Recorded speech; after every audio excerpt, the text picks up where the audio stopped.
La igualdad, igualdad. A ver, a mí no, a ver, obviamente no es un concepto que me preocupe mucho. A mí me importa cómo está el más pobre.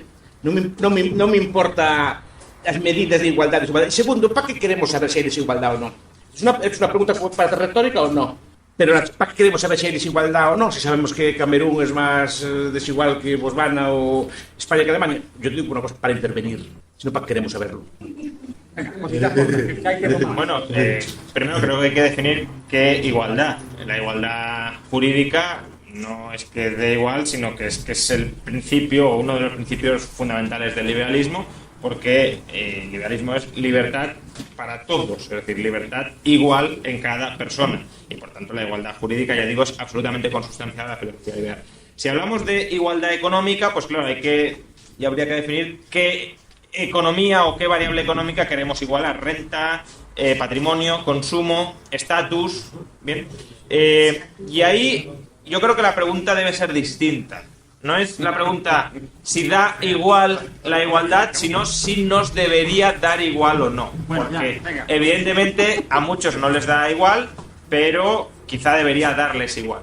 Venga, Gabriel. ¿Cuál es la pregunta? ¿Cuál era la pregunta? ¿La igualdad, igualdad? Igualdad, no da igual. No puede dar igual porque a los seres humanos en general no les da igual. Y como no les da igual, les importa.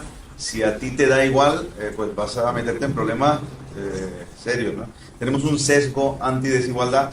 Posiblemente esto es una cuestión evolutiva. Durante mucho tiempo estábamos en grupos muy pequeños, muy iguales, y entonces quien se diferenciaba mucho seguramente porque le había robado a otros. Entonces eso hace que tengamos un sesgo generado a lo largo de miles de años, y ese sesgo está ahí, y ignorarlo creo que no nos viene bien porque va a ser utilizado en contra de la libertad. Entonces creo que igual no da. Sí, pero justamente por eso creo que debería ser si da igual o si debería dar igual. También tenemos un sesgo anti-extranjeros y está ahí, y debemos evidentemente tenerlo en cuenta. La cuestión es si debemos articular políticas públicas en función de ese sesgo anti-extranjeros o no. Vamos un poco por orden. Esa sería como la segunda derivada. ¿Cuál es el estado? ¿Qué igualdad defendemos los liberales? ¿De por qué nos atacan? Describir por qué a la gente le importa tanto la desigualdad. Repetir aquello que decimos a veces de, bueno, lo que importa es la pobreza. ¿Ese eslogan nos beneficia o no? Es lo que está diciendo Gabriel, y os quiero provocar con eso. Es obvio que a nosotros, tú has empezado diciendo, a mí no me importa la desigualdad, pero es obvio que aquí no somos representativos de la sociedad, y a gran parte de la sociedad la desigualdad le importa. Luego, ¿cómo contestamos a eso? Primero, una cosa que habría que ver es ¿cuánta desigualdad hay? Entonces, Juan Ramón, tú probablemente querrás comentar algo del informe que hicimos, ya no me acuerdo si fue hace unos meses, un año, del Instituto Panamericano sobre la desigualdad en España. ¿Hay tanta? ¿Qué tipos de desigualdad económica hay? ¿De ingresos, patrimonio, de consumo? ¿Es todo un escándalo? ¿Cómo va evolucionando? Gabriel, quiero que me cuentes también un poco una perspectiva internacional. Un país como Guatemala, que es extremadamente desigual entre, digamos, las etnias indígenas y las clases pues más blancas, más occidentalizadas. Bueno, primero que no hay un óptimo de desigualdad. Es decir, no sabemos si decimos el nivel de desigualdad en España es este. ¿Es mucho? ¿Es poco? No hay una cifra que digamos es el objetivo al que tenemos que llegar. Ningún científico social partidario de la igualdad ha dado con esa cifra, y por tanto es difícil enjuiciar si es mucha o es poca. Lo único que podemos saber es si es más o menos que la de nuestros vecinos.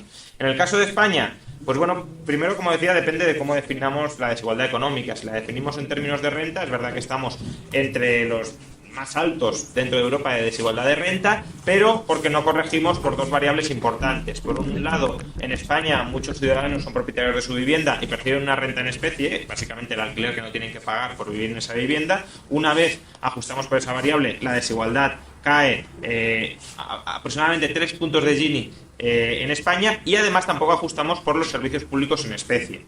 Los liberales podemos estar en contra de los servicios públicos en especie o no en especie, pero si existen, evidentemente no tiene mucho sentido no medir cómo están influyendo sobre la desigualdad, sobre todo cuando algunos proponen gastar más en servicios públicos para reducir la desigualdad. Si todo lo que contribuye a reducir la desigualdad, el gasto en servicios públicos, no lo medimos cuando medimos la desigualdad, siempre podríamos estar justificando más gasto público en especie porque la desigualdad no se vería afectada por ese mayor gasto. Eso ya sería desigualdad, o sea, en consumo. O sea, esa renta en especies en consumo. Bueno, Sí, lo puedes considerar consumo, pero también renta, porque al final es decir, la renta o la consumes o la inviertes. Entonces, si te dan renta en especie, que es consumo, también es renta.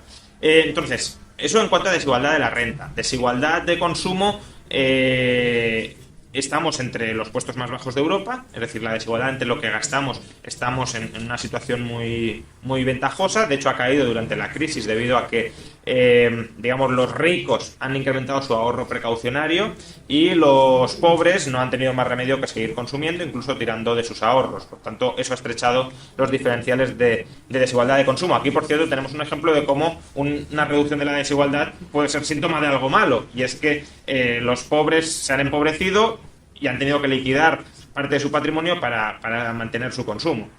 Y luego tenemos la desigualdad patrimonial, desigualdad de riqueza. España, de nuevo, está entre los puestos más bajos a nivel internacional en cuanto a desigualdad de riqueza, pero es verdad que durante la crisis ha aumentado muy sustancialmente. ¿Por qué ha aumentado mucho la desigualdad de riqueza durante la crisis?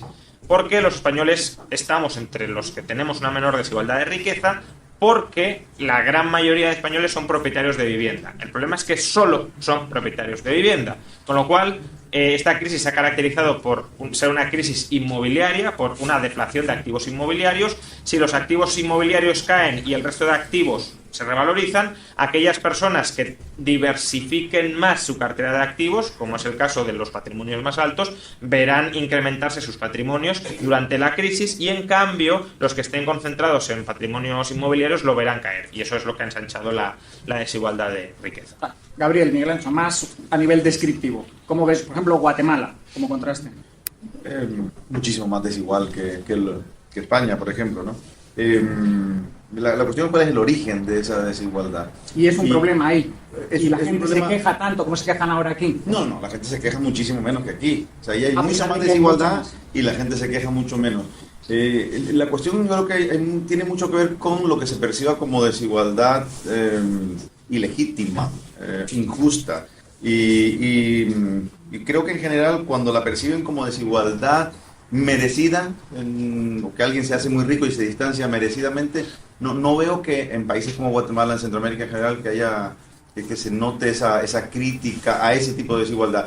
Sin embargo, por ejemplo, hay desigualdad que tiene que ver con barreras arancelarias, con diferenciales de precios muy, muy grandes que vienen de leyes que han pasado para proteger a ciertos círculos. Entonces, ahí es donde sí hay mucha crítica a la desigualdad.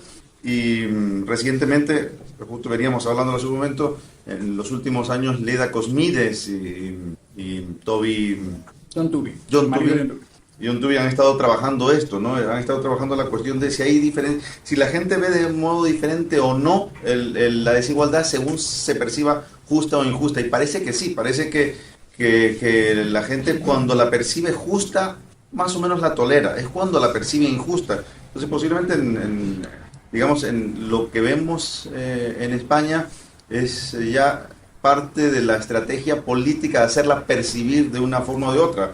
Creo que es un campo muy interesante. Daniel Schneitzer, que es discípulo de Leda, ha estado trabajando en estudios internacionales sobre el asunto y da la sensación de que al final tiene mucho que ver con el juego político de hacerla parecer justa o injusta, lo que hace que la sociedad reaccione o no contra la desigualdad. O sea, que la bandera de la izquierda siempre ha sido la igualdad. Antes tenían un poco la excusa de la pobreza, el mundo iba muy mal, en la medida en que el capitalismo va generando riqueza, Eso. ahora se están abrazando más a esa igualdad, aunque los pobres no sean tan pobres, insisten en que hay todo tipo de desigualdades y siempre añaden que hay que corregirlas. O sea, tú añades la idea, ahora estás enseguida con el que los economistas no tienen un óptimo de desigualdad, aunque a veces lo intentan. Dicen qué desigualdad es mejor para conseguir un PIB mayor, cuáles son los incentivos adecuados, si se está destruyendo capital humano por no tener suficiente formación en la gente y no poder aprovechar esas desigualdades. Una cosa más solo, allí en Guatemala los que sí están todo el día con la bandera de la desigualdad, de todo tipo de desigualdad, son las ONGs, ¿no? Sí, sobre todo ONGs radicales de izquierda, que curiosamente pues funcionan con el dinero de todos ustedes, con los impuestos de todos. La cooperación española manda el dinero para allá y ellos son los que... Pero te vas a los pueblos, a los que ellos dicen defender y les preguntas y la gente esa no tiene ningún problema con el tipo de desigualdad contra el que luchan estas ONGs. Pero dirán que están alienados, o que están manipulados, o que no son conscientes de su propia opresión, ¿no? Ahí llegan. Pues tienen tantos siglos detrás de opresión colonial Que no se dan cuenta, que no se dan cuenta, ¿no? Perdón. Miguel Ancho. A ver, que depende de qué desigualdad estemos hablando, porque desigualdades hay muchas y no todas se quieren corregir. Veamos, por ejemplo, la desigualdad muchas veces deriva de condiciones previas. Por ejemplo, pues de una capacidad enorme para comerciar, o una capacidad pues de tener, por ejemplo, unas dotes artísticas que te haga pues ser un actor de cine y ganar mucho dinero, o jugar bien algún deporte y ganar mucho dinero. O sea, tienes unas habilidades previas. Y eso no es lo que nos quiere igualar. Es más, algunas desigualdades no se quieren igualar, sino que se potencia la desigualdad. Es decir, porque no es la desigualdad que le conviene al discurso. Por eso yo no estoy cómodo con el discurso de desigualdad. No estoy cómodo porque es un discurso que no planteamos nosotros y que no lo plantean a nosotros en términos que ellos quieren. Por ejemplo, la desigualdad educativa. Lo lógico sería porque no igualamos también ahí. Es decir, si yo tengo un niño o una niña muy listos, pues ya entran al mejor instituto, ya al mejor instituto, ya a la mejor universidad, ya beca y después van a Harvard o van allí y les dan un postdoc por encima. Ahí se potencia. En cambio, el que no tiene esas dotes académicas, ¡alaca! No pasas de ahí. Si quisieras igual, no, pues si quieres igual, amigo. ¿Cuál es el peor instituto que hay en Madrid? O en... No, allí es el más listo y que no pase de la ESO. Y al malo será que allí nos bajemos un poco. ¿No? Todo el mundo se ríe porque es absurdo. En cambio, si mi habilidad es comercial, todo el mundo quiere machacármela. No, es lo que quiero decir yo. Si mi habilidad es ganar dinero, comprar carne de cerdo, maíz, por él, que no gane más de esto, que no pueda ejercer su habilidad. En cambio, porque quien elabora el discurso son personas que su capacidad es discursiva, pero no la de ganar dinero. Entonces inciden en la desigualdad económica, que es la que ellos no tienen, no la desigualdad educativa que quieren que se potencie porque es donde ganan ellos. Por eso también están interesados en la redistribución, porque ahí ganan ellos, porque son ellos los que redistribuyen. Porque Milanovic y estas candidatas que nos gusta y tanto tan fina, porque, ¿no? O Atkinson, que es el maestro de Piketty. El libro de Piketty, Desigualdad, es todo un libro completo, hay un montón de políticas, impuestos a una dotación, una renta básica a los 18 años, después un impuesto de capitalización, de capitalización vital, unas cosas así, ¿para qué? Para repartirlo él después. Porque ahí en ese sitio se reparte poder, porque quien reparte es esto. Digo, no estoy cómodo con ese concepto. Y incido mucho en ese aspecto. Me interesa mucho que la gente tenga de comer, que la gente tenga buena vida, pero no porque tenga igual. Vale, entonces estás planteando... Igual, porque es un concepto matemático, y a mí no me gusta... Hay un problema que tenemos las ciencias sociales, que se introducen conceptos acríticamente de las ciencias físicas, o de las ciencias naturales. Acríticamente. Y entre ellas es la igualdad. Igualdad es una igualdad. Pero si somos seres humanos libres, es porque tenemos decisiones desiguales. Yo, por ejemplo, decidí llevar una vida, pues yo cuando era joven pude optar pues una carrera pues, más lucrativa monetariamente, o una carrera que tuviera más tiempo que me dedicaba a estudiar. Pues escogí eso. Ahora no puedo decir que yo no gano como un inversor en bolsa, o que no gano como otro cosa. No, porque lo escogí yo. Pero yo no me quejo de eso. Y a mí me preocupa también que la gente tenga para vivir. Yo, si me metí en esto, además, en esto del liberalismo, es por defender a los pobres, no por defender a los ricos. Siempre, porque veo que es el sistema en el que los pobres mejor viven. Por eso defendí siempre este sistema. Vale, pero entonces mucha gente que tiene la bandera de los pobres habla de la igualdad de oportunidades, que aún no hemos usado la expresión. Rayo nada más empezar ha dicho, oye, los liberales, ¿qué es lo que defendemos? Y yo creo, Gabriel dice que yo digo, nosotros, creo que es lo que defendemos, una igualdad jurídica, que las reglas sean las mismas para todos, y no solo las mismas, sino que además funcionen, ¿no? Y entonces creemos que esas son las leyes de la propiedad privada, no agresión, cumplimiento de los contratos y esas cosas. Pero mucha gente que también es liberal o tiene simpatías añade, joder, pero sin libertad, sin igualdad de oportunidades, el mercado va a generar unas desigualdades enormes, que no sé si moralmente son tolerables. O sea, a la gente le sale aquello de que es injusto. El hijo del rico lo va a tener todo más fácil. Va a poder ir a una mejor escuela, a una mejor universidad, va a tener mejores amigos, va a tener mejor capital social. Eso intuitivamente, moralmente, te parece injusto, porque el hijo del pobre empieza como mucho más atrás. Entonces, ¿qué hacemos? ¿Defendemos esa igualdad de oportunidades o no? ¿Confiamos en que el mercado o asociaciones caritativas privadas contribuyan un poco a igualar esas oportunidades? ¿O usamos el Estado para redistribuir servicios o redistribuir renta? Mi contestación es muy breve, es no entraría ahí, sencillamente porque la alternativa es mucho peor. No porque sea maravilloso todo tipo de desigualdad, sino que la alternativa es mucho peor, y creo que además la public choice ahí nos ha ayudado mucho a entender que incluso lo que se ve relativamente bonito en el papel, cuando lo pones en marcha, va a generar otro tipo de desigualdad, y quién es quien tiene que venir a decirnos qué tipo de desigualdad es mejor. Así que no. Yo creo que hay una trampa cuando se plantea, ¿es justo que el hijo de un rico tenga más oportunidades que el hijo de un pobre?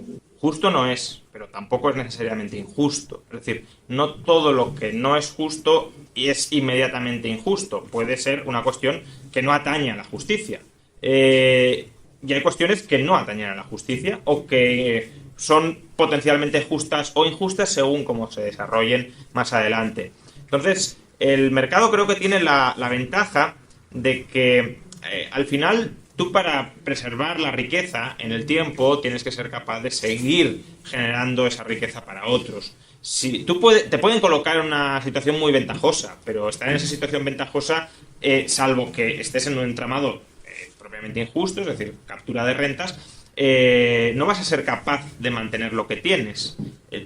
Tu riqueza depende de las rentas que eres capaz de generar de cara al futuro, no de las que se han generado en el pasado. Por tanto, evidentemente lo tienes más fácil si recibes una propiedad, pero si no la sabes gestionar bien, la vas a dilapidar. Y si la sabes gestionar bien, esto es como si yo desconfío mucho de una persona, o una persona, imagina que soy un empresario, y una persona me ha hecho una trastada, y le digo, no te lo mereces, pero te voy a dar una oportunidad. Te voy a dar una oportunidad de trabajar en la empresa. Y quizá esa oportunidad te la terminas mereciendo con el paso del tiempo si, después de dártela, haces un buen trabajo, te sigues formando, te comportas diligentemente. Con lo cual, no todo lo que no es 100% justo de partida es necesariamente 100% injusto, y mucho menos es algo que deba ser objeto de coacción redistributiva, etcétera. Aparte que la idea de igualdad de oportunidades ¿en qué?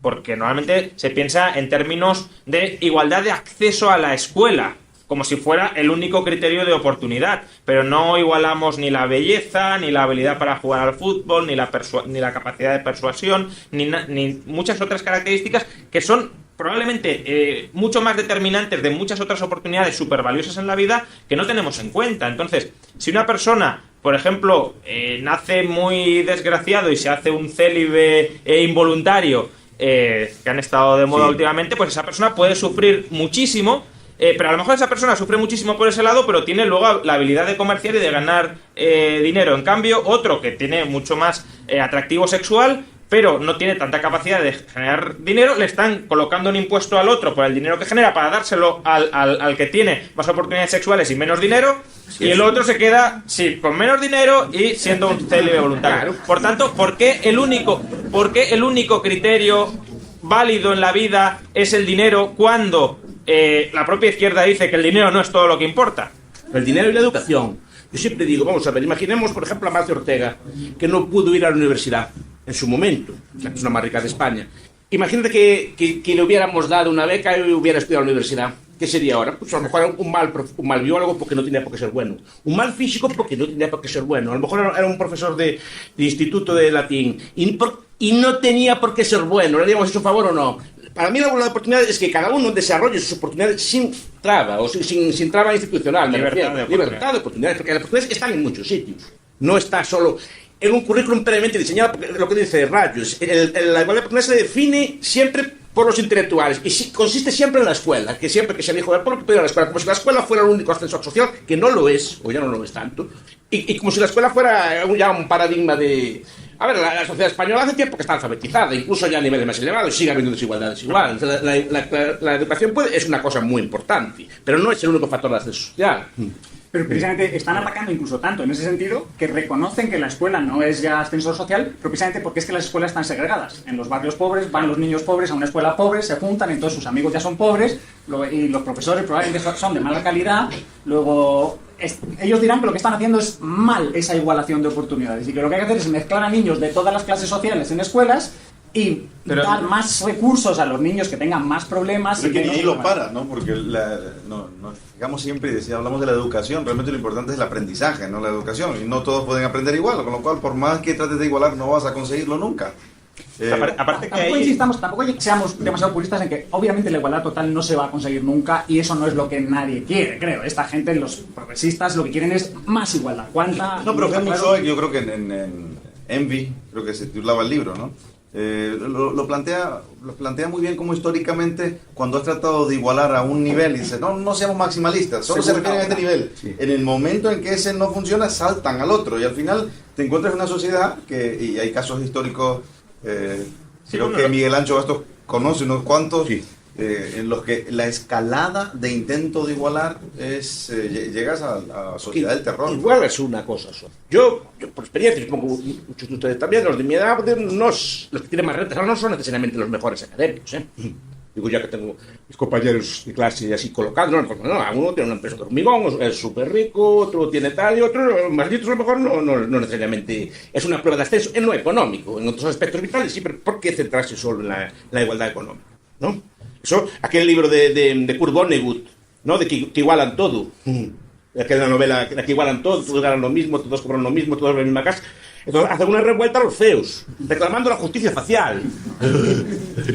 Y lo hacen, efectivamente, a los guapos le cortan una oreja o no, para igualar, claro, es una distribución. Eso ya se está haciendo, ¿eh? Hay filósofos morales que están diciendo los currículums deben ser sin foto y sin nombre, no solo para diferenciar hombres y mujeres y razas o etnias por el apellido, sino para no ver si una persona es guapa y fea y que no la contrates según si es guapa o fea. Sí, es que aquí también es interesante entrar, bueno, a lo mejor era un tema posterior, en hasta qué punto la igualdad justifica conculcar otros derechos básicos. Por ejemplo, imaginemos que efectivamente la política de juntar forzosamente a niños de distintos barrios contribuyera a reducir la igualdad, pero ¿significa eso que está justificada ese tipo de intervención? Hace unos días salió un informe del Banco de España sobre la desigualdad en España y uno de los resultados, yo creo, más importantes de ese informe es que explicaba el aumento de la desigualdad de renta durante la crisis debido a que existía una alta correlación entre la formación del cabeza de familia y su cónyuge. En otras palabras, que los universitarios se tienden a casar con universitarios, los no universitarios con no universitarios. Emparejamiento selectivo, exacto. Está pasando en todas partes. Exacto, entonces, un tipo de intervención muy potente para reducir la desigualdad sería matrimonios forzosos entre personas de distintos orígenes sociales. Ahora, ¿justificaríamos este tipo de intervención que sí tendría, desde luego, un efecto muy importante en términos de reducir la desigualdad? Evidentemente no, porque veríamos que es una conculcación frontal de nuestras libertades. Entonces, quiero decir, hay que poner el problema de la desigualdad en su justa medida y tanto cuánta hay, qué relevancia tiene y luego, aunque sea relevante, ¿es más importante que la libertad o no? Es que apuntando esa cosa, creo que no sé si es Atkinson, Milanovic o uno de estos así, dice que precisamente la incorporación de la mujer al trabajo lleva a una mayor desigualdad, porque por lo que dice, por la homogamia, porque se casa la gente con gente de su mismo estatus, como se trabaja las mujeres y se casan con hombres de alta renta, al final la desigualdad incrementa más, dice Milanovic, no lo digo yo, más que cuando pues el hombre, digamos, trabajaba y la mujer no, que es que había cierta redistribución de renta. Entonces, pues las rentas, como dice Rayo, habría que prohibir también que las mujeres trabajaran, para igualar. No, con los hombres. ¿Qué? No, es lo que dice Milanovic, es lo que está insinuando. Además, Milanovic, Atkinson, lo que dicen es que la sociedad, la época más igualitaria de la época fue la Guerra Mundial, cuando estábamos en la guerra. Es decir, fue la época con los datos que dan ellos así, la época más igualitaria del siglo XX fue la Segunda Guerra Mundial. Sí, no solo, o sea, no sé si lo habéis leído directamente, pero se ha demostrado que en las épocas, la única manera que tienes de conseguir igualdad es catástrofes, no solo guerras, sino la plaga, grandes enfermedades, desastres naturales, entonces la cosa toda es igual, porque se destruye tanto que se tiende a igualar. Y entonces el problema, el panel no solo era sobre la desigualdad, sino la desigualdad hacia el futuro y como problema de futuro. Yo no quiero imaginar un futuro distópico, pero ya tenemos casos como la India con su sistema de castas. Y entonces me pregunto, ¿cómo llegó la India a ser un sistema de castas? Pues igual originalmente eran algo más iguales y se fueron segregando, fue habiendo este emparejamiento selectivo por profesión, por estatus social, por inteligencia, por riqueza, y ahora es un problema enorme por todas las tensiones que causa en ese país. Este riesgo, ¿lo veis como algo real o no? Y luego añadiremos lo de las inteligencias artificiales, los robots, el capital en el futuro. Eso tiene que ver con lo que dice Calzada. La desigualdad de castas, creo que es Dumont, en Homo Hierarchicus, que estudia las castas, fue toda la conquista. Las castas que se llaman altas son descendientes de los arios indoeuropeos que conquistaron y oprimieron a los pueblos dravídicos, que eran los que vivían en aquel sitio, y a partir de eso se superestratificaron, dominaron aquello, y la casta alta es la descendiente de lo...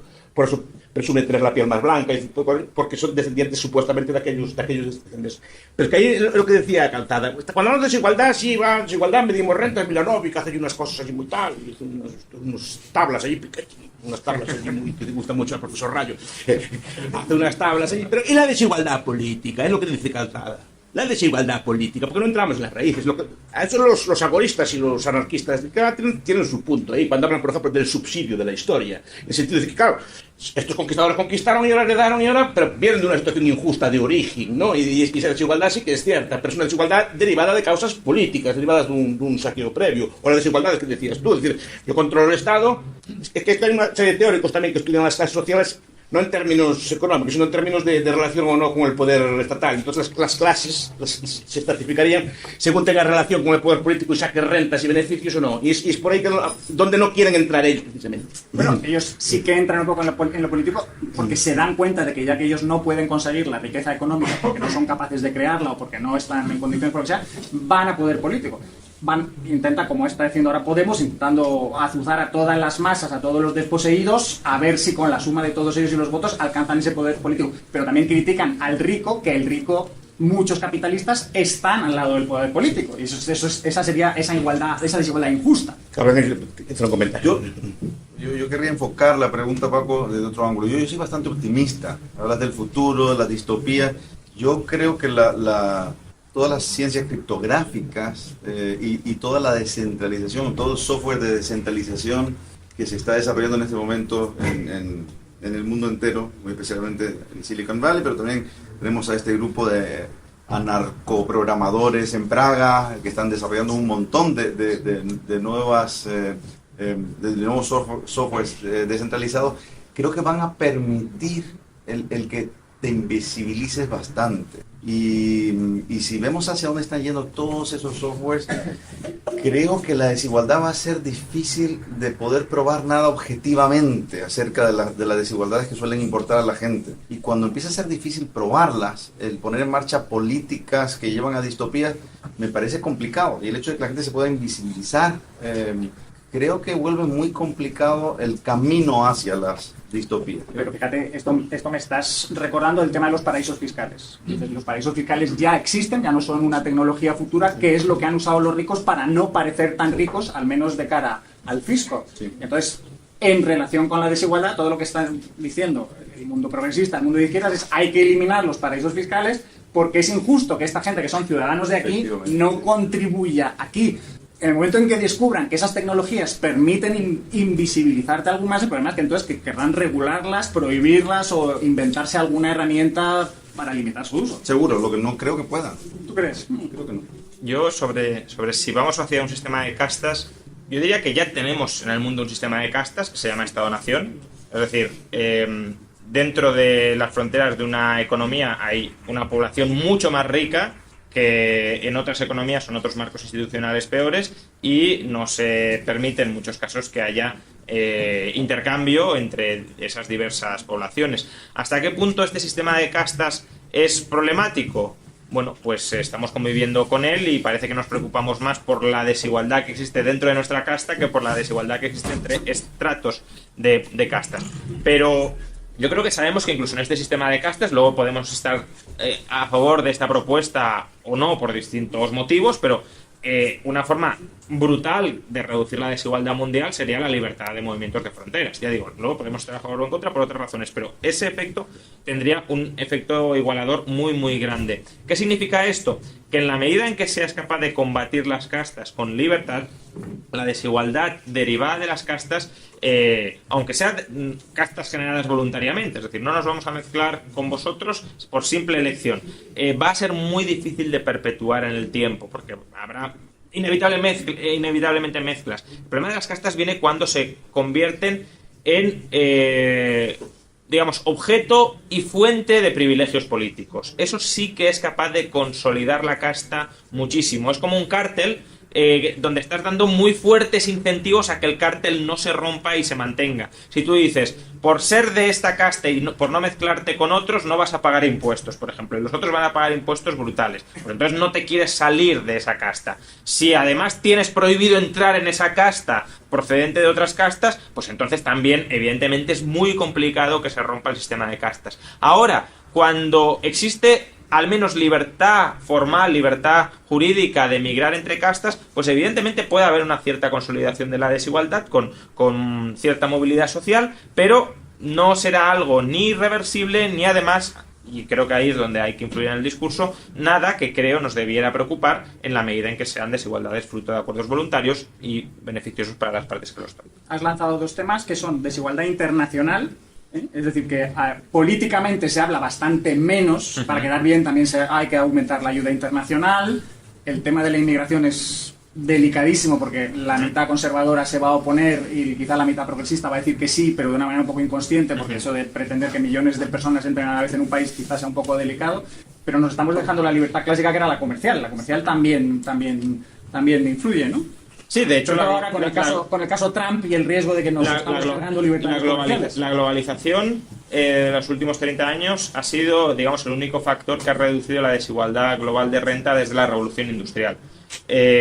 Y lo ha hecho además generando riqueza, porque lo raro, como decíamos antes, es fuertes incrementos de la igualdad que no vayan asociados a catástrofes generalizadas, guerras civiles, revoluciones, plagas. Entonces, si hemos encontrado un modo en el que la prosperidad de todos aumenta, es verdad que aumenta más la de los más pobres que la de los más ricos, pero precisamente eso es lo bueno para los defensores de la igualdad y que por tanto permite reducir la desigualdad, la progresía, digamos, pro-igualitarista debería estar dando palmas y abrazando abiertamente la globalización.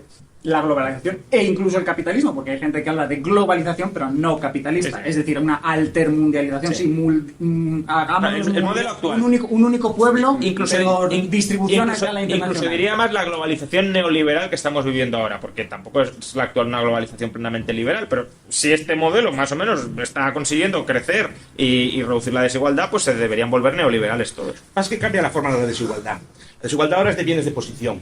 Eso, de mis lecturas marxistas de la universidad, me acuerdo de un libro muy bonito de Fred Hirsch, que se llamaba Los límites sociales del crecimiento, que explicaba la imposibilidad de la igualdad total. Vale, los rusos todos tienen una casa, pero solo un ruso vive en el Kremlin. Sí. ¿No? Solo uno vive en el Kremlin, o todos tenemos una casa igual de buena, pero solo uno está en primera línea de playa. ¿No? Entonces, son bienes que por definición no son igualables. O yo tengo un Picasso en la casa y el tuyo es una copia. Ese tipo de cosas son bienes que no son extensibles. Él usaba para este tipo de cosas, pero y algo de eso hay, que buena parte de la desigualdad, por lo menos tal como la discutimos, y eso lo escuché una vez al profesor Radio también, es derivada de eso. Vale, yo tengo una casa pues, en un barrio de Madrid de 100 metros cuadrados, usted la tiene en el centro de Madrid, la zona más fina. No vivo yo mejor que usted vive pues, más estatus, presume más, tiene alguna más gente, alguna cosa, pero no vive sustancialmente o 10 veces mejor que vivo yo.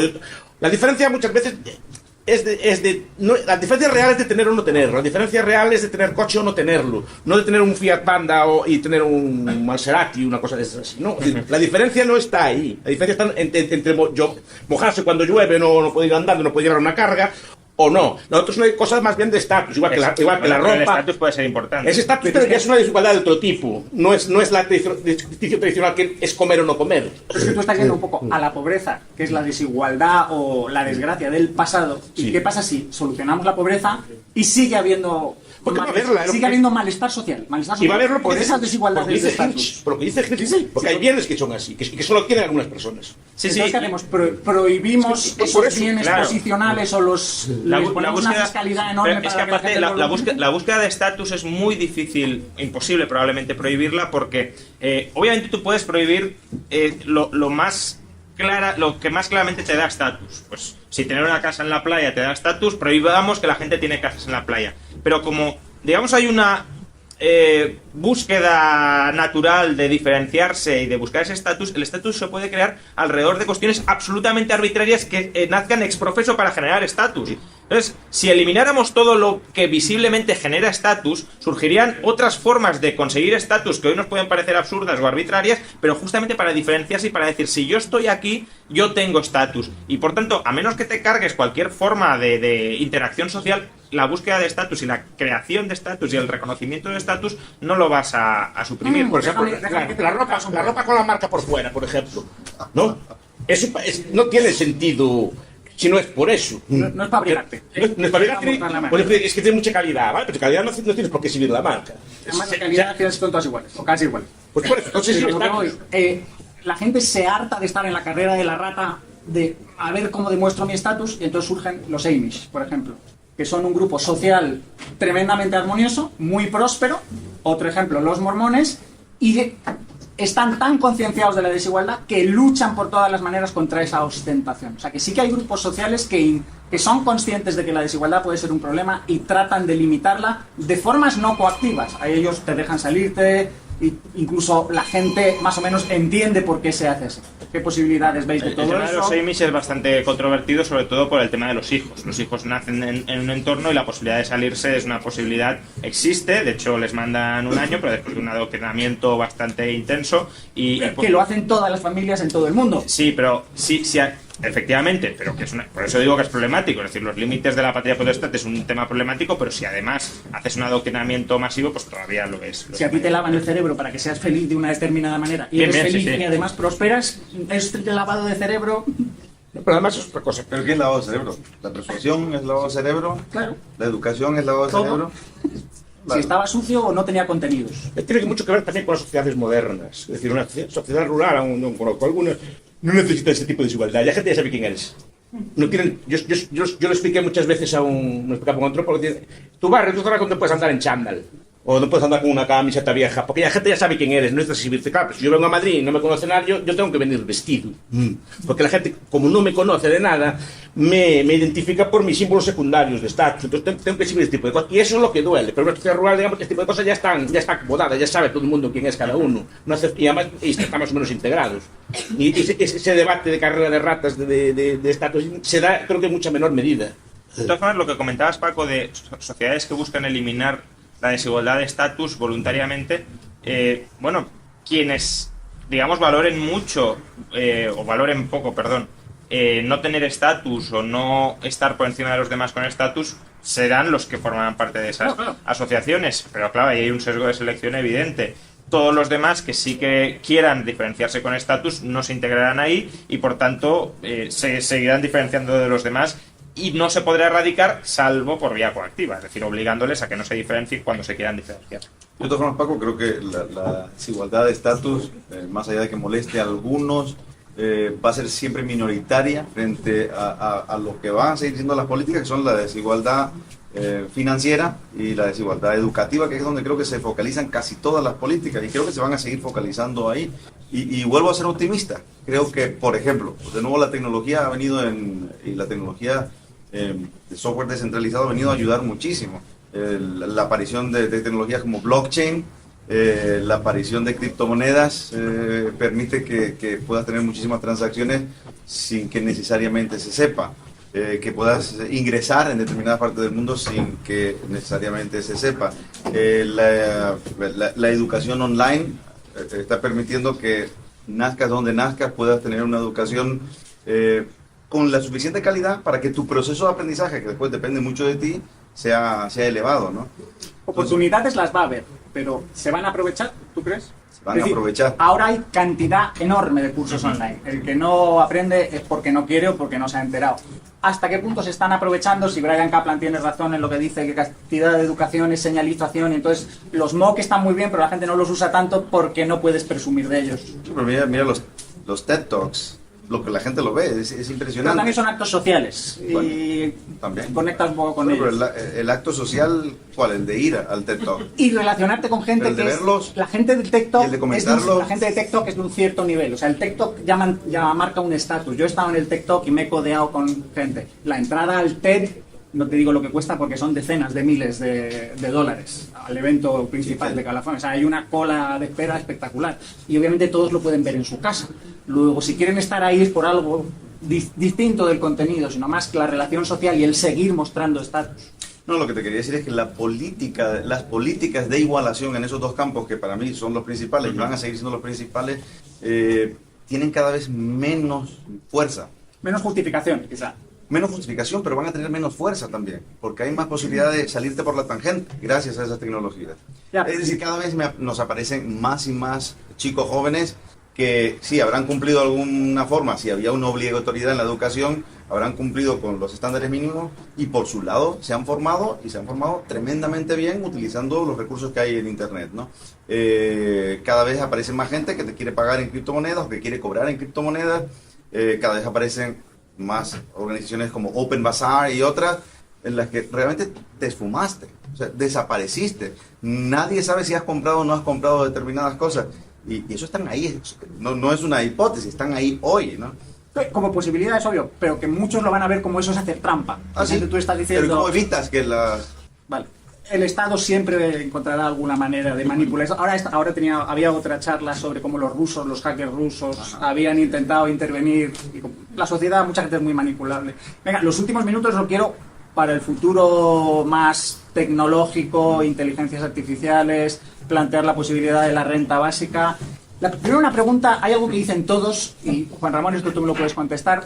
En los años 80, con la Revolución Liberal, el capital y el trabajo se desacoplaron, y cuando antes las ganancias de productividad se repartían igualitariamente, ahora no. Ahora, desde entonces es el capital el que se lo está llevando todo. Entonces los trabajadores se quejan de que es que se están apropiando de la plusvalía, a la forma marxista antigua. ¿Qué hay de verdad en todo esto?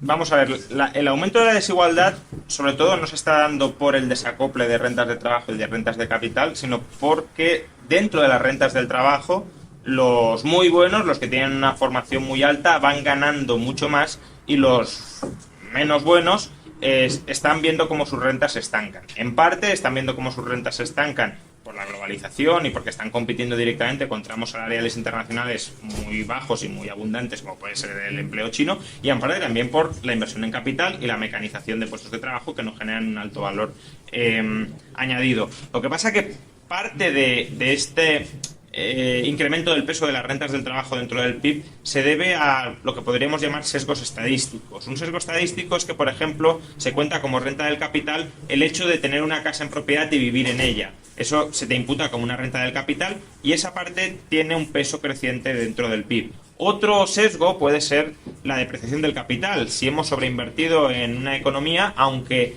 hayamos dejado de generar nueva renta con ese capital, se imputa automáticamente una depreciación que, si hay mucho capital invertido, será una renta muy alta. Yo simplemente como dato, si medimos la evolución del peso de las rentas del trabajo en España desde el año 2000 al 2014, veremos que las rentas del trabajo han perdido peso dentro del PIB en España. Ahora bien, si eliminamos estos dos sesgos, el sesgo de las rentas inmobiliarias imputadas y el sesgo de la depreciación del capital, las rentas del trabajo han ganado alrededor de entre 2 y 3 puntos de peso dentro de ese PIB corregido. Por tanto, sí está pasando, es lógico que pase, pero está pasando menos de lo que se dice. Una de las ideas que planteas, la plantea Tyler Cowen, el average is over, el promedio ha acabado, y entonces tienes que competir para hacerte muy bueno, y una de las cosas puede ser la educación, y sobre todo educación en aprovechar el capital, en aprovechar las nuevas tecnologías. Supongo que eso insistís en el sector educativo, es decir, ya no se trata de ser un abogado de los de antes que se estudiaba la ley de memoria, sino, oiga, ¿qué inteligencias artificiales o qué herramientas se están aprovechando? Que eso al final es capital, bienes de capital. Precisamente pones ese ejemplo. En enero la Marroquín va a cambiar por completo la Facultad de Derecho, que va a pasar a ser una facultad en la que se estudian sistemas del derecho independientemente de las leyes y donde sobre todo los estudiantes colaboran muchísimo en resolver problemas utilizando tecnología. Van a tener el Law Garage, creo que le llaman, donde van a estar todo el tiempo viendo cómo utilizar las tecnologías para resolver problemas jurídicos. O sea que sí, claramente estamos insistiendo en eso y creo que por ahí van las cosas. Pero ¿no ves un apocalipsis de la tecnología, todo lo que está viendo, que va a haber clases de superhumanos y los demás subhumanos, la película Elysium, nos vamos a ir a vivir a otros sitios y los pobres se van a quedar? Para superhumanos ya te tenemos a ti, Paco. Venga. Eso quien lo toca, ya lo Él dijo hace unos cuantos años, fue Kurt Vonnegut, una novela que se llama La Pianola, que narra también una especie de sociedad hipertecnificada, no, todo el mundo cobrando renta básica, hay una élite de ingenieros y sabios y así como Paco, dirigiendo el resto. Es decir, al final todos iguales, pero al final él lo pinta como una sociedad horrible. Yo creo que la desigualdad no va a disminuir, simplemente va a cambiar la forma en que se expresa. Hablamos antes del mundo digital, ahora la competencia es por influencers, somos youtubers, a ver quién tiene más votos y likes. ¿Y esos estatus? Es estatus, claro que es estatus. Estatus monetizado. Y monetizado después, es que no solo Monetizable, ¿no? Sí. ese tipo de votos puede estar de otro modo. Y como decía el viejo Veblen, que a mí es un libro que me gusta mucho, la teoría de la clase ociosa, en formas de consumo. Es decir, la distinción no es comer o no comer, también Pierre Bourdieu, que estudió estos temas, no la distinción. La distinción no es tener, sino este señor mira cómo sabe de vinos y sabe distinguir un portugués, sabe toma, ya. Como el perro capitalista. No, o sabe consumir, sabe comprar de arte, o sabe comprar de libros, o sabe comprar determinadas cosas. Está ahí la distinción. No en consumir carne o no, sino qué tipo de carne, qué tipo de vino, dónde comerlo, cómo comerlo correctamente con el ritual. Eso yo inventan los japoneses con los ritos del té y cosas así para distinguir. O sea, es una cosa, yo creo que va a ir por ahí, pero al ser humano le gusta distinguirse. No sé si es propio de la especie o así, o sí, sabes tú más. Para formar grupos. Está clarísimo. Va a fardar. Va a fardar.